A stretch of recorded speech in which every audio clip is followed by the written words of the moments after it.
অপরাধ করার ক্ষেত্রে কে সাংবাদিক, কে আইনজীবী, কে ডাক্তার, কেউ কোন পেশায় সেটা দেখার কোনো সুযোগ নাই। আমরা অপরাধের বিচার করি। আমরা কোনো অপরাধী কে কোন পেশার সেটা দেখার কোনো সুযোগ আমাদের নাই। দেখেন, অপরাধ করার ক্ষেত্রে কে সাংবাদিক, কে আইনজীবী, কে ডাক্তার, কেউ কোন পেশায় সেটা দেখার কোনো সুযোগ নাই। আমরা অপরাধের বিচার করি।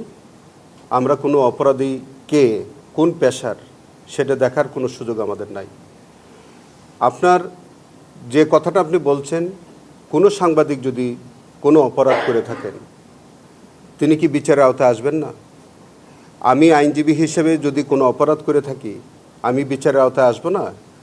আজকে যে কোনো পেশার যে কোনো মানুষ তিনি যদি কোনো সুনির্দিষ্ট অফেন্স করেন তিনি কি আসবেন না? আপনি যাকে ইঙ্গিত করে কথাটা বলছেন তিনি হেফাজতের এই ঘটনার সারা রাত তিনি ওখানে ছিলেন এবং তিনি বিকৃত সংবাদ প্রচার করছেন। হত্যাকাণ্ডের ঘটনাটাকে তিনি কনসিল করেছেন। সারা দেশবাসীর কাছে তিনি ভিন্ন অপপ্রচার করেছেন। এটা কি সাংবাদিকতা? আপনার যেসব সাংবাদিকদের বিরুদ্ধে অভিযোগ তারা তৎকালীন সময়ে ফ্যাসিজম করার জন্য, একটা সরকারকে ফ্যাসিস্ট করার জন্য অনেক সাংবাদিকদের তখন ভূমিকা ছিল না?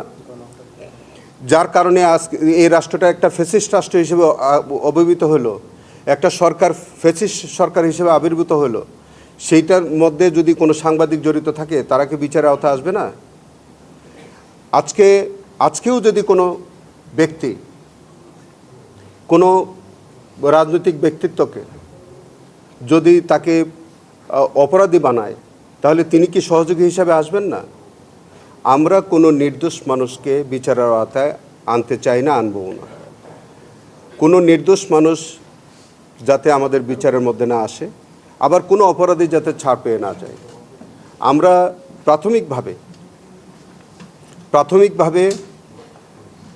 যার কথা আপনি বলেছেন, প্রাথমিকভাবে তাদের বিরুদ্ধে আমরা সাক্ষ্য প্রমাণ পাচ্ছি এবং তার যে সমীকরণ নামের যে ফুটেজ, সেই ফুটেজের মধ্যে উনি এমন ভাষা, এমন তথ্য এমনভাবে বিকৃত করেছেন।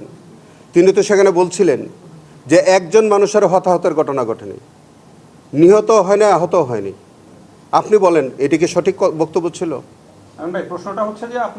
এবং সেখানে তো আমরা স্পটের মধ্যে আজকে 32 জন মানুষের তো আমরা আইডেন্টিফিকেশন মানে তাদের পরিচয় আমরা পেয়েছি। ভুল প্রতিবেদনের জন্য আমরা তাকে অভিযুক্ত করিনি, বরঞ্চ আমরা তার বিরুদ্ধে যে অভিযোগটা আপাতত পাওয়া যাচ্ছে যে তিনি এই পরিকল্পনার সাথে জড়িত ছিলেন, যে শাপলা চত্বরে যে ঘটনাটা ঘটবে তিনি আগে থেকেই এই টোটাল মেকানিজমের মধ্যে জড়িত ছিলেন।